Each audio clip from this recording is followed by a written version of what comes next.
राम राम दोस्तों, एक बार फिर आपका स्वागत ऑनलाइन प्लेटफॉर्म में।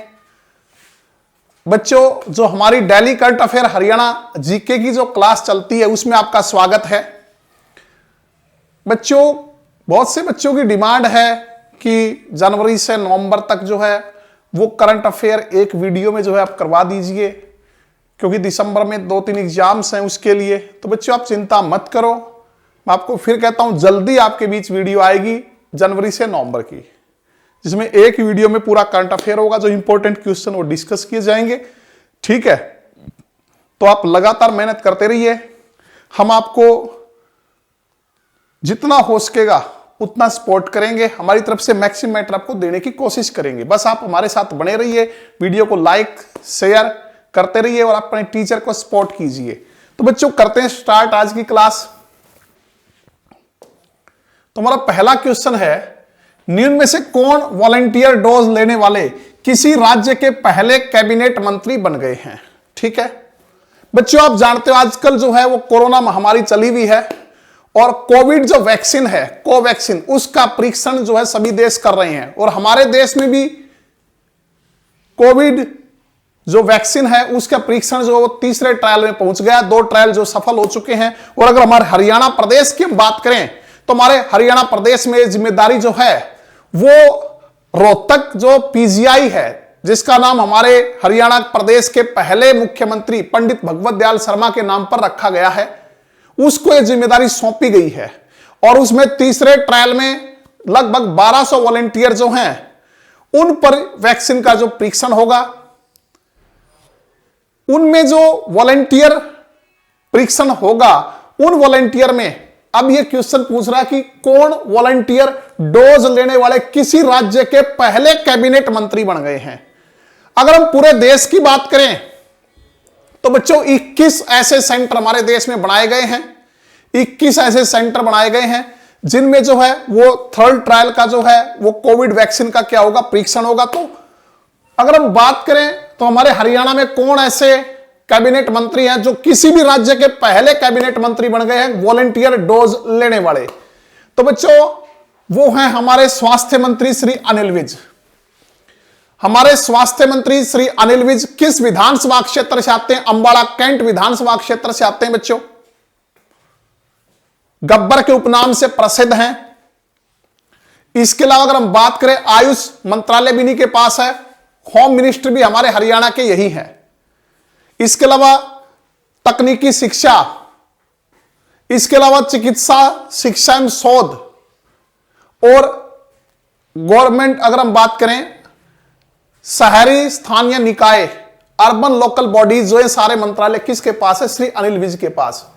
बच्चों, श्री मनोहर लाल क्या है? हमारे मुख्यमंत्री हैं। हरियाणा प्रदेश के भाजपा के पहले मुख्यमंत्री बने हैं श्री मनोहर लाल। वर्तमान में भाजपा और जजपा जो है दोनों सरकारें जो है वो गठबंधन की सरकार जो दोनों पार्टियों ने मिलकर बनाई। इसके अलावा कुछ निर्दलीय विधायक भी हैं जो इसमें शामिल हैं। और मनोहर लाल के पास जो है वित्त मंत्रालय, हरियाणा प्रदेश के इतिहास में पहली बार हुआ किसी मुख्यमंत्री ने वित्त मंत्रालय अपने पास रखा है। जल एवं सिंचाई मंत्री भी हमारे यही बच्चों। आवास, इसके अलावा प्लानिंग, इसके अलावा वास्तुकला, भाषा विभाग भी इन्हीं के पास है। पर्यावरण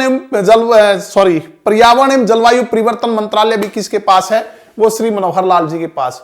दुष्यंत चौटाला हमारे प्रदेश के उप मुख्यमंत्री हैं, सबसे युवा उप मुख्यमंत्री हैं, 6 नंबर के उप मुख्यमंत्री। किस पार्टी से आते हैं? जेजेपी। ठीक है, जेजेपी पार्टी जिसका दिसंबर 2018 में गठन हुआ था। 10 सीटें इस विधानसभा क्षेत्र 14 विधानसभा में 10 सीटें जीतकर आई है और फिलहाल जो सरकार में, जो गठबंधन की सरकार में उपस्थित जो है सरकार के साथ है, उपस्थिति इन्होंने दर्ज करवाई है। तो इनका चुनाव चिन्ह जो है इस पार्टी का जेजेपी का वो चाबी है बच्चों। तो इनके पास भी बहुत से विभाग हैं जिनमें उद्योग एवं वाणिज्य विभाग है बच्चों। इसके अलावा श्रम विभाग भी इन्हीं के पास, श्रम एवं रोजगार मंत्रालय भी इन्हीं के पास है। ग्रामीण विकास एवं पंचायत राजस्व में आपदा प्रबंधन, इसके अलावा आबकारी एवं कराधान मंत्रालय भी क्या है? वो श्री दुष्यंत चौटाला के पास है। उचाना कला विधानसभा क्षेत्र से आते हैं हमारे माननीय मुख्यमंत्री, करनाल विधानसभा क्षेत्र से आते हैं। और कंवरपाल गुर्जर की अगर हम बात करें तो वर्तमान में हमारे शिक्षा मंत्री हैं बच्चों। हमारे वन एवं वन्य जीव जो है मंत्रालय इन्हीं के पास है। पर्यटन मंत्री भी हमारे यही हैं। इसके अलावा कला एवं सांस्कृतिक मामलों के मंत्री भी कौन हैं? श्री कंवरपाल गुर्जर। तो बच्चों देखिए, तीसरे और आखिरी चरण का ट्रायल गोवा, हैदराबाद और हरियाणा में एक साथ शुरू हुआ कोविड वैक्सीन के लिए बच्चों। ठीक है, हरियाणा के स्वास्थ्य मंत्री अनिल विज को पहली वॉलंटियर डोज दी गई है और कोवैक्सीन के परीक्षण की जिम्मेदारी रोहतक स्थित पंडित भगवत दयाल शर्मा स्वास्थ्य विज्ञान विश्वविद्यालय के PGIMS को सौंपी गई है बच्चों। 1000 वॉलंटियर बच्चों, 1200 वॉलंटियर है वैसे, पर परीक्षण होगा जिसमें 200 समस्त वॉलंटियर पर भी तेजी से परीक्षण किया जाएगा। ट्रायल बहुत तेजी से चलेगी जो समस्त है उनके ऊपर। उनके इसके बाद 28 दिन बाद दूसरी डोज दी जाएगी। ठीक है, किसी भी उम्र का व्यक्ति जो इसमें परीक्षण में शामिल हो सकता है, और जो 18 वर्ष से ज्यादा उम्र वाले वॉलंटियर हैं उनको कंधे के जरिए जो है वो कोवैक्सीन की 6 मिलीग्राम की डोज जो है वो इंट्रामस्कुलर मांसपेशियों में इंजेक्शन लगाकर वो डोज दी जाएगी। हमारे देश में कुल 21 सेंटर बनाए गए हैं जिनमें 25,800 वॉलंटियरों पर परीक्षण होगा और 42 दिन बाद जो है वो शरीर में एंटीबॉडी की स्थिति मापी जाएगी क्या है, और इस समय सीमा के बाद भी एंटीबॉडी बनती है तो ये ट्रायल को क्या माना जाएगा? सफल माना जाएगा और ये बहुत बड़ी उपलब्धि हमारे देश के लिए होगी। तो हम उम्मीद करते हैं बच्चों ट्रायल सफल हो, जल्दी जो है वो हमें वैक्सीन मिले और कोरोना से जो है उस महामारी से हम अपने देश को जो बचा सकें। बच्चों अगला क्वेश्चन है, गत वर्ष ट्रेन की चपेट में आकर घायल होने वाली जिस बेसहारा कुतिया स्ट्रीट डॉग को लंदन की युवती ने गोद लिया उसका नाम क्या है? बच्चों फरीदाबाद का बल्लभगढ़ जो रेलवे स्टेशन है, बल्लभगढ़ इसका वर्तमान नाम है बलरामगढ़। ठीक है, वर्तमान नाम बल्लभगढ़ का क्या? बलरामगढ़। वहां पे ये जो स्ट्रीट डॉग थी, जो बेसहारा कुतिया थी, ये बुरी तरह ट्रेन की चपेट में आने से घायल हो गई थी। इसके जो पांव हैं वो रेल के नीचे आने से जो है वो पूरी तरह जख्मी हो गए थे। तो फिर जो फरीदाबाद में पीपल फॉर एनिमल्स जो बेसहारा पशुओं के लिए जो काम करती है संस्था, उन्होंने इसका उपचार आदि किया और अब ये जो कुतिया है इसको जो है लंदन की एक युवती ने गोद लिया, एडॉप्ट किया है और ये लंदन पहुंच चुकी है और उसके साथ पूरी तरह घुल मिल चुकी है। तो कहते हैं उस कुतिया क्या नाम है बच्चों? उस कुतिया का स्ट्रीट डॉग का क्या नाम है? तो वो नाम है रॉकी। रॉकी। और जिस लंदन की लड़की ने इसको एडॉप्ट किया है उसका नाम है लाला। जिस लंदन की युवती ने उसको एडॉप्ट किया, गोद लिया, उसका नाम लाला है। तो ये लाला के साथ काफी घुल मिल गई है। तो बच्चों ऐसे इंसानों की जरूरत है जो बेसहारा पशुओं को गोद ले सकें, उनकी सेवा कर सकें, क्योंकि बच्चों इस धरती पर हर एक जीव जो है, हर एक प्राणी वो अपने आप में एक यूनिक स्थान रखता है। तो बेसहारा पशुओं को जितना हो सके आप लोग भी हेल्प कीजिए। गत वर्ष ट्रेन की चपेट में आकर घायल होने वाली बेसहारा कुतिया रॉकी लंदन पहुंच गई है। उसे लंदन में रहने वाली लाला नामक युवती ने गोद लिया है। रॉकी लंदन के लिए 18 नवंबर को रवाना हुई थी। अब शहर में बेसहारा पशुओं की देखभाल के लिए संचालित पीपल फॉर एनिमल ट्रस्ट के रवि दुबे की ओर से सूचना आई कि रॉकी सुरक्षित जो है लंदन पहुंच चुकी है और लाला के साथ घुल मिल गई है। बल्लभगढ़ रेलवे स्टेशन के पास 18 अक्टूबर 2019 को एक ट्रेन की चपेट में आने से रॉकी बुरी तरह घायल हो गई थी। तब पुलिस के जवान सिपाही चंद्रपाल ने रॉकी को people for animal trust Faridabad के अध्यक्ष रवि दुबे के पास पहुंचाया था। ट्रेन के पहियों के नीचे आने की वजह से आगे के दोनों पैर जो हैं बिल्कुल खराब हो गए थे। अगला हमारा क्वेश्चन है बच्चों, प्रदेश की शुगर मिलों ने कितने रुपए क्विंटल पर किसानों से पराली की खरीद जो वह शुरू कर दी है? बच्चों आप जानते हो धान का सीजन है और हमारे प्रदेश में प्रतिवर्ष 60 से 70 लाख मीट्रिक टन जो है वो धान पैदा होता है। 60 से 70 लाख मीट्रिक टन धान का जो उत्पादन हमारे देश में होता है। ठीक है, और अगर हम बात करें जीटी बेल्ट जो है, जीटी रोड बेल्ट जो है वो धान का कटोरा कहलाती है। विशेष रूप से करनाल जो वो धान का कटोरा कहलाता है। बाकी जीटी रोड बेल्ट जो पूरी धान के कटोरे के लिए प्रसिद्ध है, धान के लिए प्रसिद्ध है बच्चों। ठीक है, तो इसकी जो पराली बच जाती है वो कई राज्यों के बीच जो विवाद का कारण रही है, खासकर दिल्ली और हरियाणा के बीच बड़ा विवाद बढ़ता है कि किसान जो जल्दी खेत को खाली करने के लिए उस पराली को जला देते हैं, जिससे प्रदूषण फैलता है। तो अब सरकार ने भी पराली खरीदने का जो है वो जिम्मा उठाया। इसके अलावा जो शुगर मिल है वो भी पराली को जो खरीद रही है, तो किस कीमत पर खरीद रही है हमें बताना है। इसके अलावा बच्चों दूसरे प्रदेशों के बहुत से व्यापारी जो हैं वो भी पराली खरीदने के लिए हरियाणा में जो है वो आने लगे हैं, खास करके गुजरात से, क्योंकि गुजरात में जो है 700 रुपए क्विंटल जो पराली बिकती है बच्चों। हमारे यहां ये पराली जो है अब शुगर मिलें भी खरीदने लगी, सरकार ने उनको निर्देश दिया है। तो ये किस काम आएगी? ये जो ईंधन के काम आएगी, शुगर मिलों में ईंधन के रूप में जो है इसका प्रयोग होगा। इसके अलावा अगर हम बात करें जो ईंट भट्टे हैं उन पे भी पराली जो है वो ईंधन के रूप में प्रयोग की जाएगी। तो बच्चों प्रदेश की शुगर मिलों ने कितने रुपए क्विंटल किसानों से पराली की खरीद शुरू की है? तो ये 120 रुपए क्विंटल के हिसाब से जो खरीद शुरू की है। इससे क्या होगा? प्रदूषण से भी निजात मिलेगी और किसानों को एक्स्ट्रा जो आमदनी है वो भी होगी। बच्चों प्रदूषण के लिए विभिन्न राज्यों में तकरार का कारण बनी प्रणाली को हरियाणा सरकार की चीनी मिलें खरीदेंगी। हरियाणा की पराली को खरीदने के लिए जहां गुजरात के खरीदार यहां आने लगे, वही चीनी मिलों ने भी पराली की खरीद जो है शुरू कर दी है 120 रुपए क्विंटल के हिसाब से। और ये ईंट भट्टों पे भी सप्लाई की जा रही है। पराली किसका काम करेगी? ईंधन का काम करेगी। बच्चों लगभग 20 केंद्र जो है वो हमारे हरियाणा में बनाए गए इसकी खरीद के लिए। और ये केंद्र फतेहाबाद, टोहाना, हिसार और सिरसा के आसपास जो है वो सबसे ज्यादा हैं। हमारे जो कृषि एवं पशुपालन मंत्री हैं जेपी दलाल, श्री जेपी दलाल, श्री जयप्रकाश दलाल जो हरियाणा के वर्तमान में कृषि एवं पशुपालन जो है मंत्री हैं। इसके अलावा मत्स्य विभाग भी इन्हीं के पास है बच्चों, मत्स्य एवं डेयरी विभाग। अगर हम बात करें किस विधानसभा क्षेत्र से आते हैं तो लोहारू विधानसभा क्षेत्र से आते हैं बच्चों। जो हम लोहारू कहां है? भिवानी में, जहां जयपुर रियासत की टकसाल होती थी। जयपुर रियासत की टकसाल होती थी लोहारू में बच्चों। वर्तमान में हरियाणा के जो 90 विधानसभा क्षेत्र हैं उनमें सबसे बड़ा विधानसभा क्षेत्र है। किसके दृष्टि से? क्षेत्रफल की दृष्टि से। ठीक है, अगर हम बात करें तो इनके पास जो है जेपी दलाल के पास कानून एवं न्याय मंत्रालय भी इन्हीं के पास है। कानून एवं न्याय मंत्रालय मंत्री भी हमारे कौन है? श्री जेपी दलाल। कृषि मंत्री, पशुपालन, डेयरी, मत्स्य, ये किन के पास हैं? श्री जेपी दलाल के पास है बच्चों। तो बच्चों ये हमने पढ़ ही लिया। सहकारिता मंत्री हमारे कौन है? डॉक्टर बनवारी लाल। उनके मुताबिक चीनी मिलों के लिए 120 रुपए क्विंटल का रेट जो निर्धारित किया गया है। ठीक है, यह पराली ईंट भट्टा पर भी ईंधन के रूप में इस्तेमाल करने के लिए इस्तेमाल की जा रही है। तो बच्चों डॉक्टर बनवारी लाल जो हमारे सहकारिता मंत्री हैं किस विधानसभा क्षेत्र से आते हैं? आपको यह कमेंट करके बताना है किस विधानसभा क्षेत्र से आते हैं। तो बच्चों ये बावल विधानसभा क्षेत्र से आते हैं। और बावल जो विधानसभा क्षेत्र है वो आरक्षित विधानसभा क्षेत्र है। हमारे प्रदेश में कितने आरक्षित विधानसभा क्षेत्र हैं? 17। तो उन 17 में से बावल भी जो है, बावल जो रेवाड़ी में आता है बच्चों। कहां से कहां आता है? रेवाड़ी में, रेवाड़ी के अंतर्गत।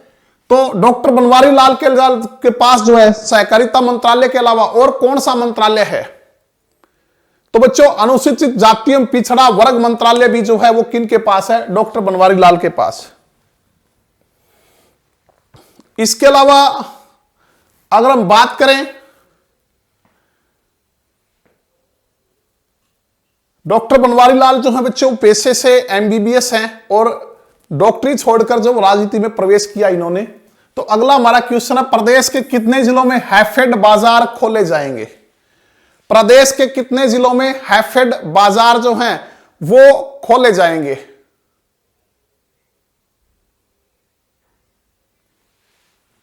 तो बच्चों ये खोले जाएंगे 22 जिलों में। मतलब प्रत्येक जिले में, हर जिले में हैफेड जो बाजार हैं वो खोले जाएंगे। हरियाणा के हर जिले में हैफेड बाजार खुलेंगे जहां किसानों द्वारा बनाए गए उत्पादों समेत अन्य रोजमर्रा की चीजों को बेचा जाएगा। जो किसान उत्पाद बना रहे हैं, जो किसानों के प्रोडक्ट हैं, उनके साथ साथ जो हमारे डेली यूज की जो चीजें, रोजमर्रा की जो चीजें हैं, उनका जो है वहां पे सेल होगा। इसका मकसद किसानों की आय को बढ़ाना है, किसानों की आय को बढ़ाना इसका मकसद है बच्चों।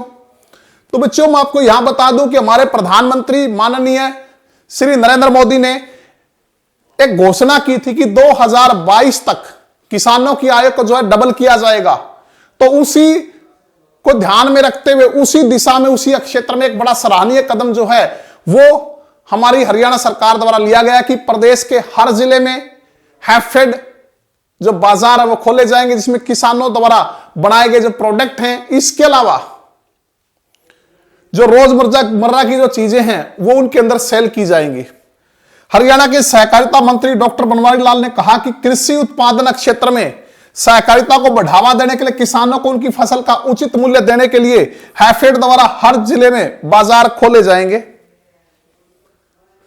इन बाजारों में डेयरी के जो उत्पाद के साथ साथ है हैफेड द्वारा रोजमर्रा की प्रयोग होने वाली वस्तुओं को रखा जाएगा।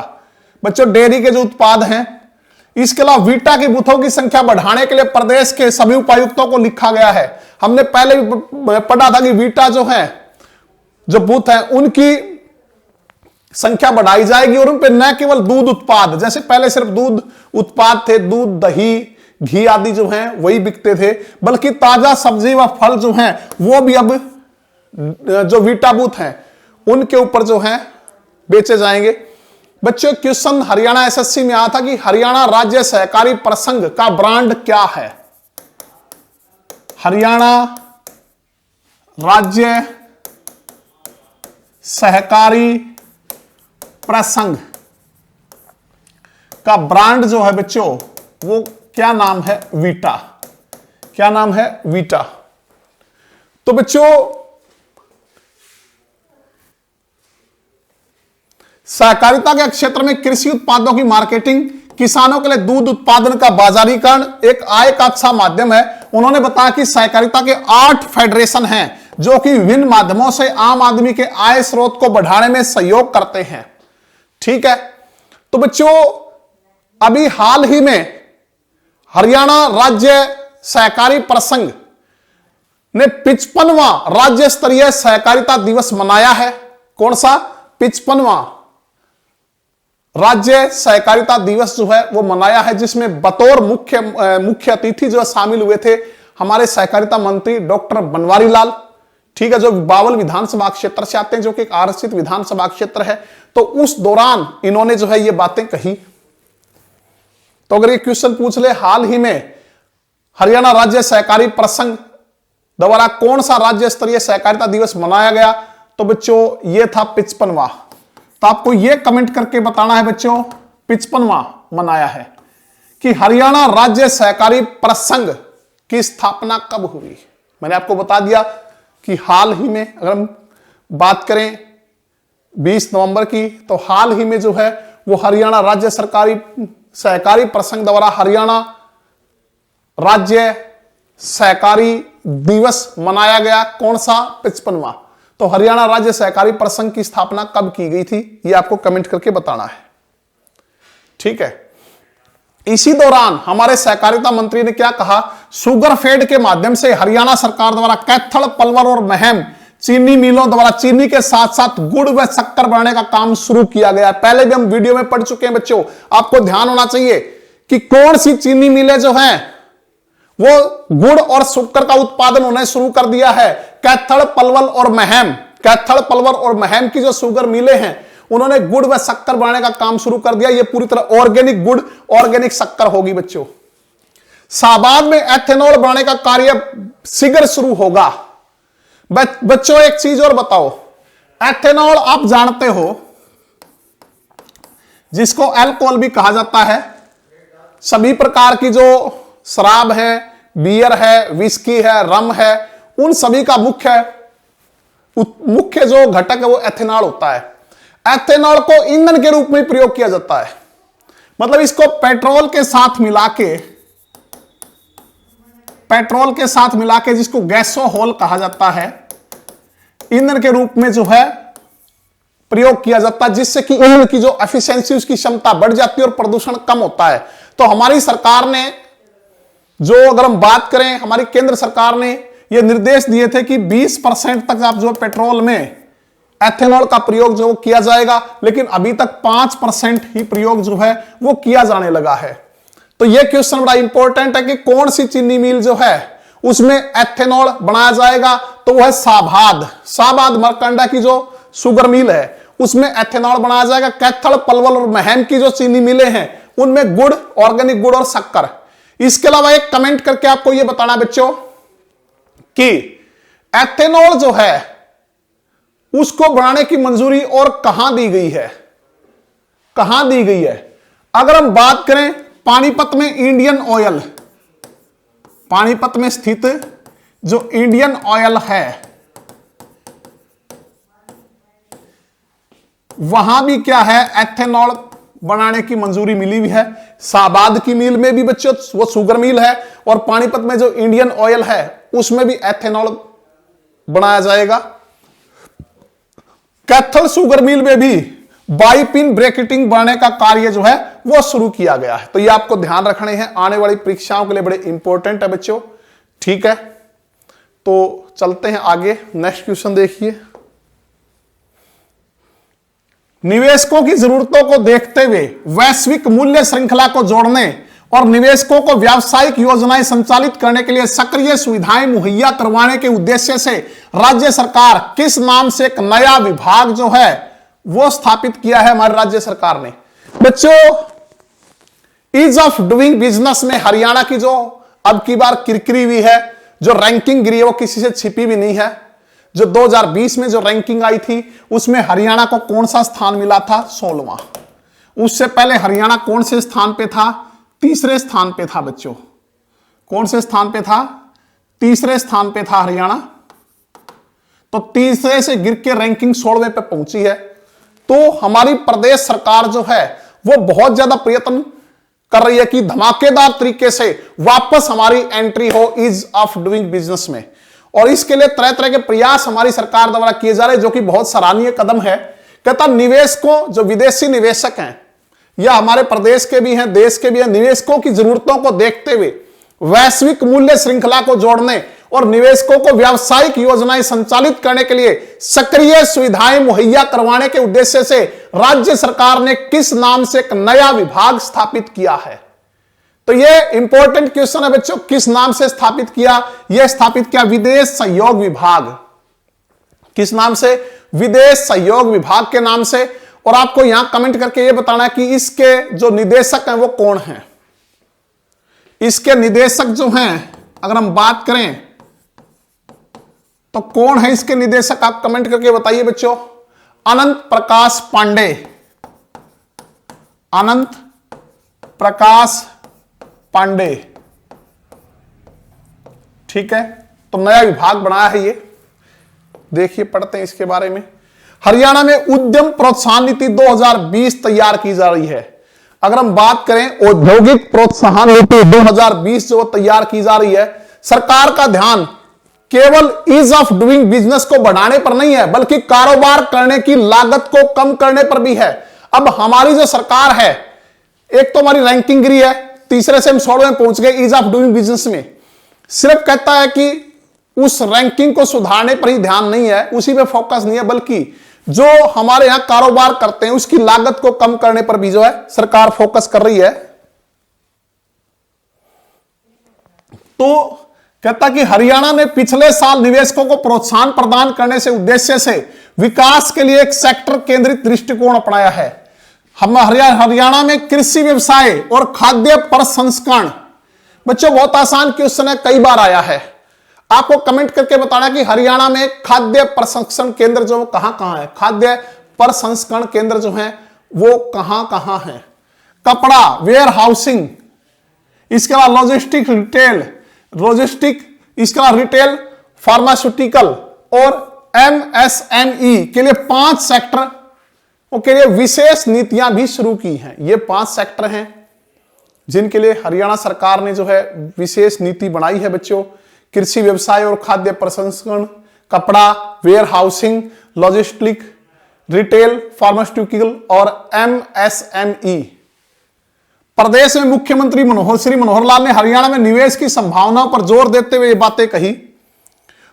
हमारे जो आदरणीय मुख्यमंत्री हैं वो इन्वेस्ट इंडिया और इंटरप्राइज सिंगापुर द्वारा आयोजित Haryana Singapore round table virtual conference में बोल रहे थे और इसमें उन्होंने कहा कि सिंगापुर के प्रमुख उद्योगों को राज्य में अपना आधार विकसित करने के लिए सरकार की तरफ से हर तरह के सहयोग और समर्थन की पेशकश की गई है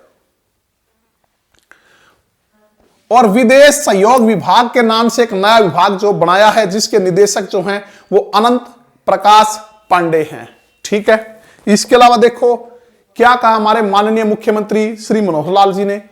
मुख्यमंत्री ने कहा कि हरियाणा भारत के सबसे प्रगतिशील राज्यों में से एक है। इसमें कोई संदेह नहीं है कि भारत के सबसे प्रगतिशील राज्यों में से एक हरियाणा। यह राज्य न केवल भारत का ब्रेड बास्केट है, यह क्वेश्चन भी आया बच्चों। ब्रेड बास्केट का अर्थ है अनाज की टोकरी। अनाज की टोकरी, हरियाणा को क्या कहा जाता है? Bread basket of India, Bharat की जो है अनाज की टोकरी या खाद्यान्नों की टोकरी आप कह सकते हो। इसके अलावा हरियाणा को कहा जाता है, क्वेश्चन हरियाणा एसएससी पूछ चुकी है, gateway of north India. Gateway of north India. अगर हम बात करें उत्तरी भारत का प्रवेश द्वार, उत्तरी भारत का प्रवेश द्वार।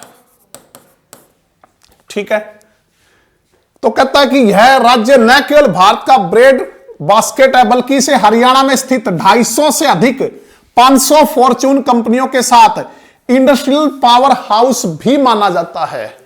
तो हमारे माननीय मुख्यमंत्री का कहना है कि सिर्फ ब्रेड बास्केट, सिर्फ जो है रोटी की टोकरी या हम कह सकते खाद्यान्नों की टोकरी या अनाज की टोकरी ही नहीं है, बल्कि यहां 250 से अधिक 500 तक फॉर्च्यून कंपनियों के साथ इसको क्या माना जाता है? इंडस्ट्रियल पावर हाउस, इंडस्ट्री का पावर हाउस भी कहा जाता है।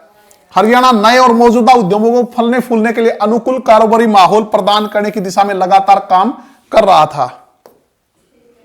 अगला हमारा क्वेश्चन है बच्चों, हरियाणा के जिन गांवों को बायो फोर्टिफाइड गेहूं की खेती के लिए चुना जाएगा उन्हें क्या नाम दिया गया? इंपॉर्टेंट क्वेश्चन है बच्चों। ठीक है, हरियाणा के गांव को बायो फोर्टिफाइड गेहूं, पूरी तरह ऑर्गेनिक गेहूं है। इसकी 2 किस्में जो हैं वो किसानों को दी गई है, निःशुल्क बीज उपलब्ध करवाया गया है। तो ये जो इस खेती के लिए किसान जो चुने गए हैं, जो गांव चुने गए हैं, उनको क्या नाम दिया गया है? तो उनको न्यूट्रिशन गांव, क्या नाम दिया गया? न्यूट्रिशन गांव जो है वो उनको नाम दिया गया बच्चों। ठीक है, तो अभी 50 एकड़ जो भूमि है उस पर बायो फोर्टिफाइड गेहूं की खेती के लिए जो है वो चुना गया किसानों को और उन्हें निःशुल्क जो है बीज उपलब्ध करवाए गए हैं। और ये गांव कहां है? कहां ये 50 एकड़ भूमि पे खेती होगी? किसकी? बायो फोर्टिफाइड गेहूं की। तो ये हमारा जो पलवल डिस्ट्रिक्ट है, जो हरियाणा का 21वां जिला बना था 2008 में, पलवल। 15 अगस्त 2008 को कौन सा जिला बना था? हरियाणा का 21वां जिला पलवल। प्राचीन नाम अपलवा जो है प्राचीन नाम था बच्चों इसका। तो उसका एक हथीन जो खंड है उसके अंतर्गत जो गांव है उसमें 50 एकड़ भूमि पर जो है ये बायो फोर्टिफाइड गेहूं की खेती के लिए चुना गया है। तो कहता हरियाणा के जिन गांव को बायो फोर्टिफाइड गेहूं की खेती के लिए चुना जाएगा उन्हें क्या नाम दिया गया है? तो न्यूट्रिशन गांव जो है उसे नाम दिया गया है। तो बच्चों देखिए, पहली बार किसान अब बायो फोर्टिफाइड गेहूं की खेती करेंगे। इसके लिए किसानों के गेहूं की 2 खास किस्में, उन किस्मों का नाम है BHU31 और PBW1ZN के बीज जो है वो उपलब्ध करवाए गए हैं। गेहूं की दोनों किस्में पूरी तरह ऑर्गेनिक हैं। इस खेती की शुरुआत करने के लिए पलवल के हथीन के गांव कलसाड़ा को चुना गया है। ध्यान होना चाहिए बच्चों, पलवल डिस्ट्रिक्ट के हथीन का गांव है कलसाड़ा, उसको चुना गया है। हार्वेस्ट प्लस के सहयोग से रूरल डेवलपमेंट काउंसलिंग इस कार्य में किसानों की मदद करेगी। हार्वेस्ट प्लस सहयोग करेगा और रूरल डेवलपमेंट काउंसिल जो है वो किसानों की मदद करेगी। तो गांव कलसाड़ा के किसानों को 50 एकड़ के लिए बायो फोर्टिफाइड गेहूं की दोनों किस्मों के बीज जो हैं वो निःशुल्क उपलब्ध करवाए गए हैं। तो किसान ये खेती पूरी तरह विशेषज्ञों की निगरानी में करेंगे, जो विशेषज्ञ एक्सपर्ट है उनकी निगरानी में होगा। विशेषज्ञ नियमित तौर पर खेतों का दौरा जो है वो करेंगे, खेतों का दौरा करेंगे और इस जैविक खेती के लिए खेती में किसानों को प्रशिक्षण भी देंगे। विशेषज्ञों ने बताया किसानों की आय बढ़ाने और कुपोषण को खत्म करने के लिए दृष्टिगत इस बायो फोर्टिफाइड गेहूं की खेती बहुत फायदेमंद है, कुपोषण से बचाएगी बच्चों। इस गेहूं का उत्पादन भी प्रति एकड़ 7 से 9% तक अधिक रहता है। इसका जो उत्पादन है जो सामान्य किस्में उनकी तुलना में 7 से 9% जो प्रति एकड़ उत्पादन ज्यादा होता है, जबकि इन किस्मों की गेहूं की मांग बाजार में बहुत ज्यादा है। लिहाजा प्राइवेट मंडियों में किसानों को इसका दाम भी एमएसपी से 8% तक अधिक मिल सकता है। जो न्यूनतम समर्थन मूल्य है उससे 8% ज्यादा तक मिल सकता है। विशेषज्ञों के अनुसार गेहूं इन किस्मों में लोगों की सेहत के लिए जरूरी protein, amino acid, zinc, vitamin और अन्य पोषक तत्वों की पर्याप्त मात्रा में मौजूदगी है। इसलिए गेहूं की ये किस्में कुपोषण से लड़ने में भी कारगर साबित होंगी। ठीक है, हरियाणा के जिन गांवों को बायो फोर्टिफाइड गेहूं की खेती के लिए चुना जाएगा उन्हें नाम दिया जाएगा, नाम क्या दिया जाएगा? न्यूट्रिशन गांव। अभी प्रदेश में इस किस्म की खेती 50 एकड़ में की जा रही है, सिर्फ 50 एकड़ में शुरू की है बच्चों। और अभी से इसकी खेती करने वाले किसानों को आगामी सीजन के लिए 2500 एकड़ के लिए बीज तैयार का ऑर्डर भी मिल गया है। विशेषज्ञों ने बताया कि फसल की अपेक्षा करते तैयार बीज का दाम बाजार में ज्यादा अच्छा मिलता है। 50 एकड़ में खेती होगी बच्चों, और जो 50 एकड़ में जो खेती करेंगे किसान, उनसे आगामी सीजन के लिए 2500 एकड़ का जो बीज है उसके एडवांस में किसानों को ऑर्डर मिल गए हैं। और ये भी कहते हैं कि तुम फसल बेचें और एक बीज तैयार करके बेचें तो उसका दाम भी जो है वो ज्यादा मिलता है। तो इससे क्या हुआ? किसानों की आमदनी बढ़ेगी। तो कहता है कि देश में फोर्टिफाइड गेहूं की करीब 35 किस्में मौजूद हैं। इनमें से 2 किस्मों की खेती हरियाणा में विशेषज्ञों की निगरानी में शुरू करवाई जा रही है। ठीक है, अभी इसका पहला चरण है। हार्वेस्ट प्लस की ओर से किसानों को प्रशिक्षित किया जाएगा। इस तरह के न्यूट्रिशन गांव की संख्या प्रदेश में जो है वो ये ट्रायल अगर सफल होती तो और बढ़ाई जाएगी।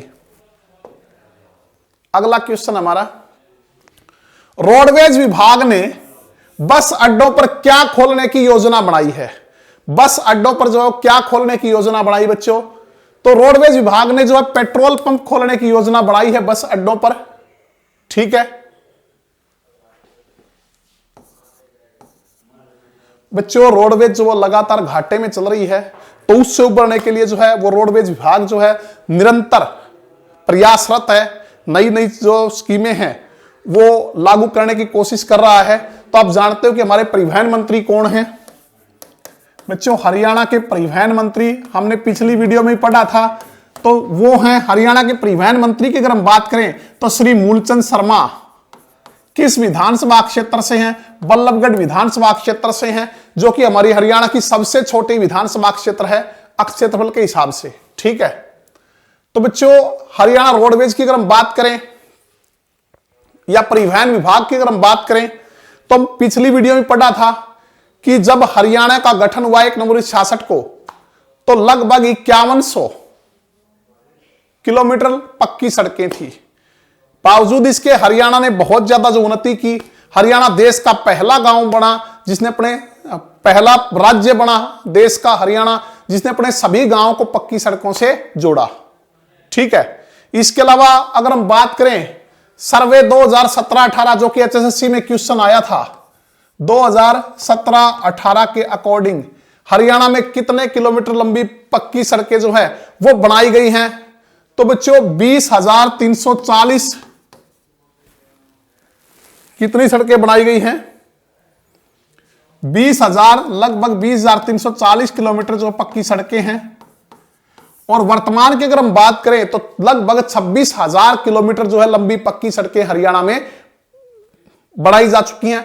1972 की अगर हम बात करें तो प्रदेश सरकार द्वारा पूरी तरह से जो रोडवेज विभाग है, परिवहन विभाग, उसका राष्ट्रीयकरण जो है वो कर लिया गया था 1972 में। इसके अलावा यात्रियों की सुविधा का विशेष जो ख्याल रखता है हमारा हरियाणा राज्य परिवहन विभाग।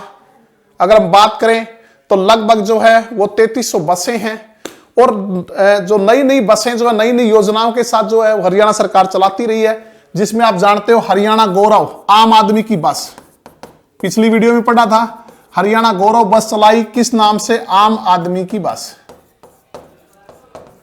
इसके अलावा आपको याद होगा हरियाणा उदय, यह भी हमने पढ़ा था, यह बस थी हरियाणा की पहली सीएनजी बस, पहली सीएनजी बस। सीएनजी बस जो है वो हरियाणा उदय के नाम से चलाई।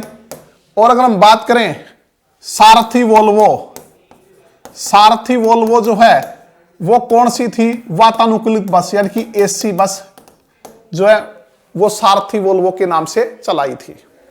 तो देखिए बच्चों सालाना 700 करोड़ के घाटे से जूझ रहे हरियाणा परिवहन विभाग ने अब बस अड्डों पर पेट्रोल पंप खोलने की योजना बनाई है ताकि अतिरिक्त राजस्व जुटाया जा सके। इसके अलावा रोडवेज डिपोओं में खड़ी कंडम बसों का भी जल्दी निपटान किया जाएगा।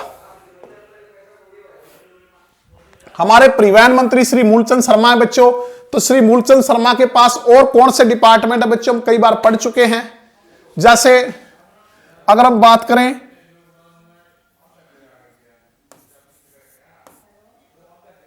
भू खनन जो विभाग है वो किसके पास है? वो श्री मूलचंद शर्मा के पास है। ठीक है, अगर हम बात करें खनन विभाग, तो खनन विभाग किसके पास है बच्चों? श्री मूलचंद शर्मा के पास ही है। ठीक है, तो अगर हम बात करें कि बल्लभगढ़ में, जिसका वर्तमान नाम है बलरामगढ़, पीपीओ मोड पर बस अड्डे का निर्माण किया जाएगा। पीपीओ मोड पर जो बस अड्डे का निर्माण कहां किया जाएगा? फरीदाबाद के बल्लभगढ़ में। ठीक है,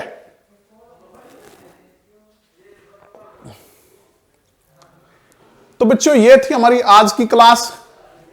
उम्मीद करता हूं आपको पसंद आई होगी। इसे ज्यादा लाइक कीजिए, शेयर कीजिए, अपने टीचर को सपोर्ट कीजिए। और एक बार फिर जो है कोरोना के केस जो लगातार बढ़ रहे हैं बच्चों, तो इसलिए घर पर रहिए, सुरक्षित रहिए, मास्क का प्रयोग कीजिए, सोशल डिस्टेंसिंग का प्रयोग कीजिए। कुछ मौसम खराब है, अपने आप को बचा के रखिए, और ऐसी चीजों का जो है वो इस्तेमाल कीजिए, उनका सेवन कीजिए, जिससे जो है आपकी इम्यूनिटी पावर जो स्ट्रांग हो। ठीक है, और घर पे रह के पूरा फोकस अपनी पढ़ाई पे कीजिए, क्योंकि आगामी जो 2021 जो वर्ष है वो परीक्षाओं का वर्ष होगा, तो अभी से उनकी तैयारी शुरू कर दीजिए। मिलते हैं नेक्स्ट क्लास में, तब तक आप पढ़ते रहिए। धन्यवाद।